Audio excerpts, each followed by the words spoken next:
folks, आज हम percentage से रिलेटेड एक मिक्स अलजेब्रा सॉल्व करने की कोशिश करेंगे। इसमें हमें x की वैल्यू निकालनी है। 40% को हम 4/10 लिख सकते हैं।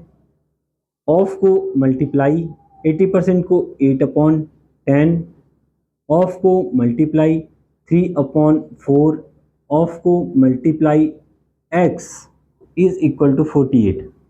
अगर बाकी वैल्यूज को उधर लेने पे x is equal to 48 multiplied by 10/4 multiplied by 10/8 multiplied by 4/3। 4 12 जा, 4 2 जा, 4 3 जा, 3 3 कट गया, 10 2 2 जा, 10 100, x इज इक्वल टू 200।